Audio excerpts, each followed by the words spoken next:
তোরা ভগবানের জায়গা ছেড়ে আল্লাহর জায়গাতে আসলে ফেরত যাওয়ার পারবো? খালি আসিয়া দেখ, খালি আসিয়া দেখ। সিলেটের শাহজালাল গৌর গোবিন্দকে যেভাবে তাড়াইছে, আশা করা যায় বেশি বকওয়াজ করলে ভারতেও মুসলমান, বাংলাদেশেও মুসলমান, পাকিস্তানেও মুসলমান, সব মুসলমান একত্র হয়ে পৃথিবীর মানচিত্রে কোনো মালওয়ান থাকবে না। ধরে কোন কথা ঠিক কিনা? আল্লাহর প্রশংসা করার বহু কারণের মধ্যে এক নম্বর কারণ হলো আমাদেরকে আল্লাহ হিন্দু না বানায়া মুসলমান বানাইছে। হিন্দুর ঘরে কবুল না করে মুসলমানের ঘরে আল্লাহ কবুল করেছেন। বাংলাদেশের 3 দিকে হিন্দু দেশ আছে না নাই? যাকে আমরা বলি ভারত।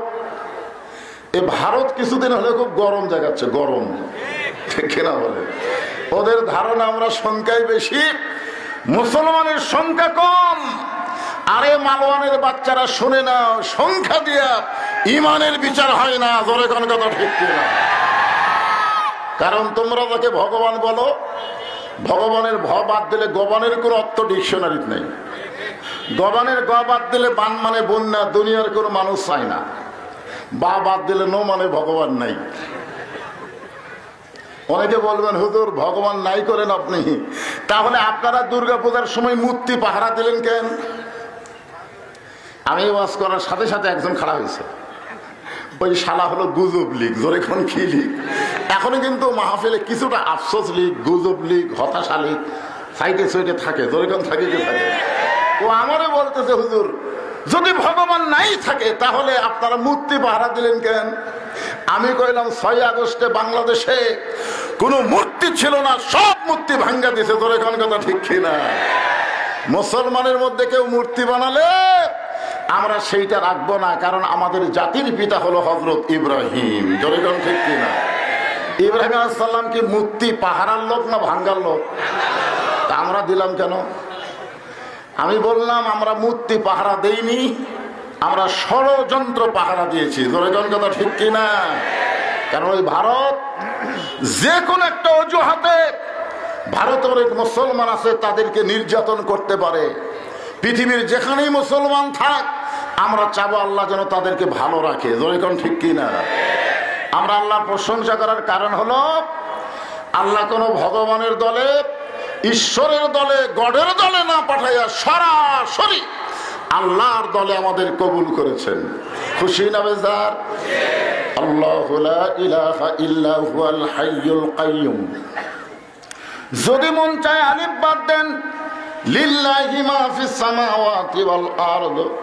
আবার যদি মন চায় আর একটা লাম বাদ দেন লাহুল মুলকু ওয়া লাহুল হামদ। আবার যদি মন চায় লাম বাদ দেন হুয়াল্লাহুল্লাযী লা ইলাহা ইল্লাহু। ভাগ্য করে এমন একটা আল্লাহ পাইছি যার সবকিছু বাদ দিলেও আল্লাহ বাদ পড়ে না। মুসলমানের আল্লাহ হলো সদা বিরাজমান। জোরে কোন ঠিক কিনা? খুশি না বেজার? সে আল্লাহর দলে ইসলামকে গ্রহণ করে মুসলমানের ঘরে আল্লাহ আমাদের কবুল করেছেন। এই জন্য শুকর গুজার করছি। সকলে বলি আলহামদুলিল্লাহ। ভারত যদি আমাদের পারমাণবিক বোমা মারে, যে কিছুদিন হলে ভারতের কয়েকটা পাতি নেতা চিল্লাচিল্লি করতেছে। আজকে আমার ফেসবুকে দেখলাম ওরা নাকি বর্ডারের দিকে গাড়ি নিয়ে আসতেছে, অস্ত্র নিয়ে। দেখেন আজকে আপনারা তো মুরব্বী মানুষ, ছেলে ফেলে যারা, তারা মাঝে মাঝে ফেসবুকে দেখে। আজকে দেখলাম যারা শত শত গাড়ি বাংলাদেশের বর্ডারের কাছে আসতেছে, ওই হাসিনাকে রক্ষা করার জন্য গোটা বাংলাদেশ নাকি এরা শেষ করে দিবি।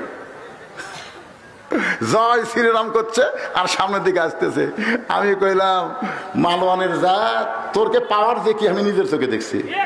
আমি কাজীপুর পৌর সর্বতে গাড়ি থিয়া নদীর ওই পারে আমার মাঝনা বাড়ি মাহফিল। আমাকে বললো হুজুর গাড়ি তো আপনার ওখানে যাবে না, নৌকা যাওয়া লাগবে। এমন একটা বড় নৌকা, 100 যাত্রী নৌকার ভিতরে। নৌকা যখন নদীর মাঝখানে, এমন সময় আসমানে কালো মেঘ করে একটা বাতাস শুরু হলো। যেই বাতাস শুরু হলো ওই নৌকার মধ্যে 2টা হিন্দু ছিল। ধরে কারণ কি ছিল? ওই 2টা হিন্দু আমার কাছে আসলো। আজকে হুজুর আসমানে কালো মেঘ করে যে বাতাস শুরু হচ্ছে কিছু করেন। আমি বললাম কি করবো ভাই? বলে হুজুর আজান দেন। আমি কইলাম কে রে ভগবানের জাত, তোরা মুসলমান আজান কেমনে বুঝিস? হুজুর আমাদের বাড়ি হলো মুসলমান এলাকা, এরকম বিপদ যখন আসে আমরা ভগবান ভগবান করে মুখের ফ্যানটা তুলি, কাম হয় না। কিন্তু ওই মসজিদের মুয়াজ্জিন একবার আজান দিলে কমে যায়, দুইবার দিলে ভালো হয়। হুজুর আজান দেন হুজুর। আমি হুজুরকে ভগবান কি কর হুজুর, ভগবান কোনোদিন সব জায়গাত, ভগবান জাগাত, আর মুসলমানের আল্লাহ হলো সব জায়গাত। জোরে কোন ঠিক কিনা? তোরা ভগবানের জায়গা ছেড়ে আল্লাহর জায়গাতে আসলে ফেরত যাওয়ার পারবো? খালি আসিয়া দেখ, খালি আসিয়া দেখ। সিলেটের শাহজালাল গৌর গোবিন্দকে যেভাবে তাড়াইছে, আশা করা যায় বেশি বকওয়াজ করলে ভারতেও মুসলমান, বাংলাদেশেও মুসলমান, পাকিস্তানেও মুসলমান, সব মুসলমান একত্র হয়ে পৃথিবীর মানচিত্রে কোনো মালওয়ান থাকবে না। ধরে কোন কথা ঠিক কিনা? তোদের গোষ্ঠী লিল্লাহে তাকবীর, ওদের গোষ্ঠীর নাম হলো নমরুদ। জোরে কোন নাম কি? নমরুদ। খালি বারবার বলে ইব্রাহিম যে আগুন জ্বলাছি রে, যে আগুন জ্বলাছি, খালি একবার তাকে দেখতো, তুই পড়া মাত্রই ছাই রে। ইব্রাহিম নবী একবারও তাকায় না। আল্লাহ কয় ইব্রাহিম এতবার নমরুদ তাকাবার কয়, তুই একবারও তাকাস না কেন? ইব্রাহিম বলতেছে হাসবি আল্লাহ। আল্লাহ কয় এতবার যখন বলতেছে একবার তাকা। ইয়ানজুরু বিনূরিল্লাহ, সুবহানাল্লাহ বলেন। ইমানের নূরের চোখে ইব্রাহিম নবী তাকায় দেখে আগুনের চুলাকে আল্লাহ তাআলা শান্তির বাগান বানায়া দিছে। তো ভারতের হিন্দুরা যখন আমাকে পারমাণবিক বোমা মারবি, মনে করেন মানলো, বিমানের থেকে মানলো, বাংলাদেশে পড়ে মিষ্টি তরমুজ হয়ে গেল। আচ্ছা, আমাদের জাতির পিতার জন্য যদি আগুনের সেই লেলিহান শিখাকে শান্তির বাগান আল্লাহ বানাবার পারে, তাহলে মালওয়ানের বাচ্চাদের পারমাণবিক বোমাকে আল্লাহ তরমুজ বানাবার পারবি না? মানে মাটি যেই পড়েছে তরমুজ, বোমা পড়ে তরমুজ হলো। আমাকে অনেক সন্তানেরা তরমুজ খাবার পাচ্ছে না, বাড়ির থেকে বটি চাকু নিয়ে যায়, কাটতিছে আর খাচ্ছে, কাটতিছে আর খাচ্ছে। দূর থেকে দূরবীন যন্ত্র দিয়ে অনুবীক্ষণ দিয়ে দেখতে, কে রে হামরা মান্য বোমা, এরা কাটিয়ে খায়। আরে ভগবানের জাত, এরা হলো আল্লাহর দল। জোরে কোন কথা ঠিক কিনা?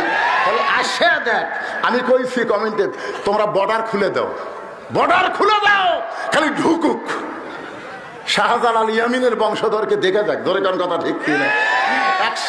খাজা মঈনুদ্দিন চিশতি রহমতুল্লাহ চাপাত পড়ে পিতি রাজ্যে হারে পড়ে গেছে। জোরে কোন কথা ঠিক কিনা? এই সারা মালওয়ানের জাতিরা বোঝে না যে আল্লাহর জাতির কি ক্ষমতা। তাহলে আশা দেখ রে পাগলার, আশা দেখ। কি মনে করতেছেন জীবন দিব, কিন্তু মালওয়ানের কাছে আমরা ঈমান দিব না। জোরে কোন কথা ঠিক কিনা? মরে গেলে সে মরে না। আবু সাইদ মারা গেছে, আপনার বলেন তো মরছে? মরেনি। আমার এক চাচাতো ভাই ছেলে হয়েছে, আমার কয় ভাই যান আপনি হুজুর মানুষ, একটা ভালো নাম রাখেন তো, আমার ছেলের নাম ভালো। আমি বললাম তোমার ছেলের নাম রাখো আবু সাইদ। যেই কোছে আবু সাইদ কি খুশি, ভাই আমার মনি নাই। আমার ভাই ছেলের নাম তো আবু সাইদ। আমার পাড়াতে আরো 3টা ছেলে জন্মিছে, সবার নাম তো আবু সাইদ। আমি বাড়ির ভাই চেক করলাম, কেড়ে পাগলা আরো আছে তো, মুগ্ধ আছে, ইয়ামিন আছে, ওই নাম তো না হুজুর আবু সাইদই থুই। যে কয়টা ছেলে জন্মিচ্ছে সবগুলার নাম হচ্ছে আবু সাইদ। আমার এক খালা তো খালার তার মেয়ের আবার একটা মেয়ে হয়েছে। আমার কয় বাবা তুমি তো আলেম মানুষ, একটা মেয়ের ভালো নাম বলো তো। আমি বললাম খালা একটা ভালো নাম আছে হাসিনা। সেই কোসে হাসিনা। খালা কয় তুই আলেম না জালেম? আমি তোকে বললাম একটা ভালো নাম তো, আর তুই হাসিনা কোস? এই তুই জানিস না হাসিনা একটা খুনি? আমি তখন বললাম আল্লাহ রে, হকের পক্ষে যারা জীবন দিয়েছে তারা কোনোদিন মরে না, আর হাসিনা বেঁচে থাকতেও মরে গেছে মানুষের অন্তর থেকে। জোরে কোন কথা ঠিক না?